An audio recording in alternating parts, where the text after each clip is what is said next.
And hello everybody, welcome back to the channel guys. I hope you're all well. Before we do get into today's video, as always, please do smash that like button and subscribe to the channel for daily Liverpool content.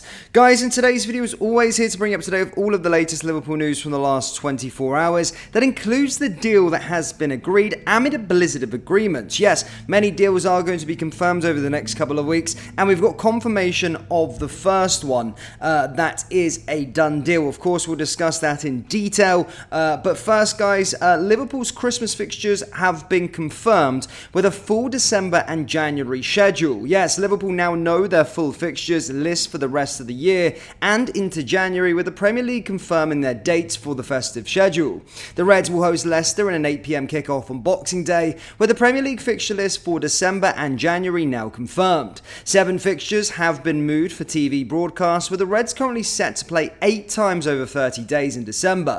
That kicks off with the visit of Manchester City to Anfield on December 1st, before a late kickoff away to Newcastle 3 days later, an early start for the Merseyside derby at Goodison Park 3 days after that. There are 3 fixtures to look out for around Christmas, starting with Tottenham away on Sunday, December 22nd, with Leicester at home on Thursday, December 26th, and then West Ham away on Sunday, December 29th. It stands to be a very busy festive period, despite longer breaks between games. 2 fixtures have been moved in January so far, those being Manchester United on Sunday, January 5th, and Nottingham Forest away on Tuesday, January 14th. Liverpool also play in the FA Cup. Their rounds between 2 fixtures, while any progress in the Carabao Cup could add further dates in both December and January. If the Reds are knocked out of the Cup or quarterfinals but in the Carabao Cup, though, there will be a 7-day break before the trip to Tottenham. This is Liverpool's full fixture list in December and January.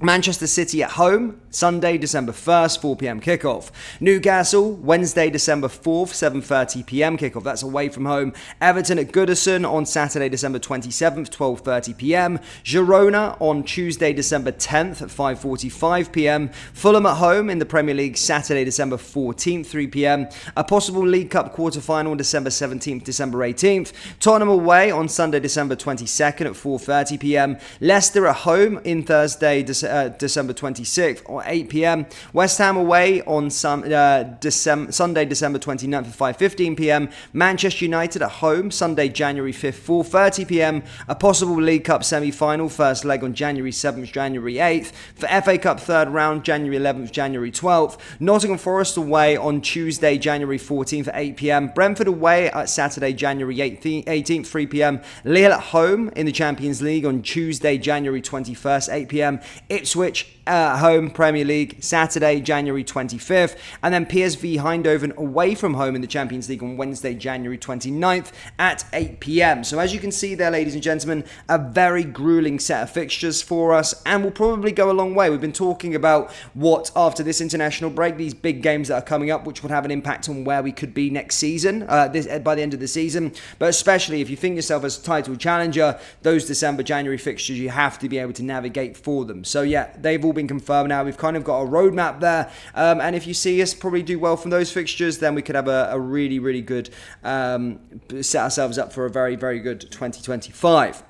Now, moving on to the main subject of today's video, guys, there is a lot of agreements imminent. There's a lot of negotiations and contract talks currently going on at this moment in time, but Liverpool have confirmed their first deal, and that is that they have announced a new contract for midfielder Trey Ynwa, who has put pen to paper on his first professional deal after turning 17 in June. Now, Ynwa arrived at the club from Leicester last summer and made significant strides since then, including a breakthrough into the first team. He began life at Liverpool as part of the Andori teams, but was fast-tracked through the ranks, making his senior debut in the FA Cup last season, and now training daily with Arne Slot's squad. That has unsurprisingly seen the club look to tie him down for a long term, with Ynwa signing for his first professional contract. Ynwa's deal now will run until 2027 due to restrictions on youth contracts, with Liverpool able to negotiate extending terms in the future. It serves as another sign of Liverpool's faith in the midfielder, who was registered as a senior player for the Champions League this season. He has made the matchday squad on one occasion so far under Slot, going unused in the 2-0 win over Bologna, while he caught the eye over his 4 outings in pre-season.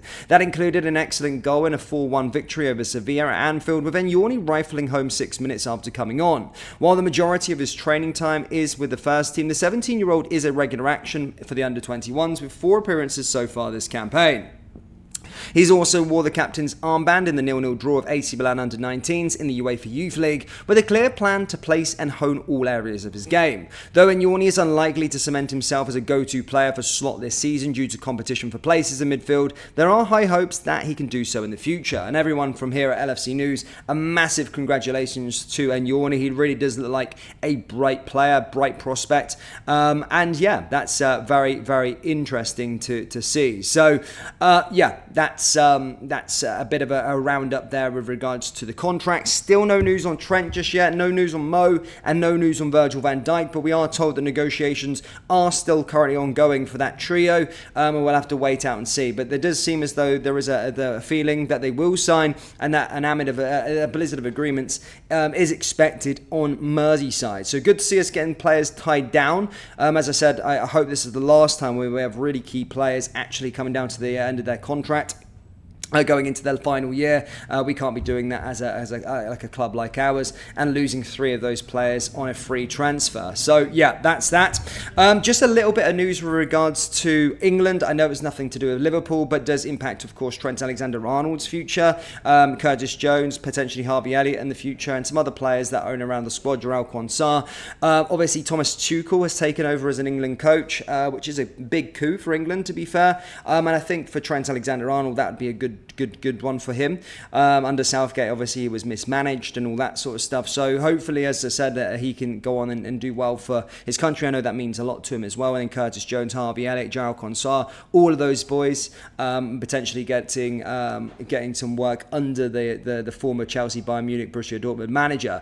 But just my 50 cents, because 40% of you are English fans or from England, so I suspect some of you follow the national team. I do think it's a good coup for England. Genuinely, I do think it's a good coup for England. I think, we famously won the 2 cup finals on penalties, but I think in national games, I think I think in cup competitions, in competition football, he's really good at navigating his way there. Champions League final, Paris Saint-Germain, won the Champions League with Chelsea, as I say, got to all the finals in his time. Did lose on penalties narrowly to us, of course. We had great moments in them ones, but very, very good at tournament football, and I think, Trent Alexander-Arnold's in very, very good hands. And if you're an England supporter, I think it's a very exciting time. But Liverpool fans, that's all I've got for you today. Do let me know your thoughts on this news that Trey Anjoni signed a new contract down in the comment section below. Hit the like, hit the subscribe button, guys, and I'll see you all next time. Take care. Just a quick one, guys. We've released our brand new summer drop that includes some new and exciting designs, including our Arne Slot t-shirt, European Royalty t-shirt, Trophy Wall tee, and others. We've also introduced jumpers to our store. Do browse the new collection by going down into the link in the description or head into copiteclothing.com.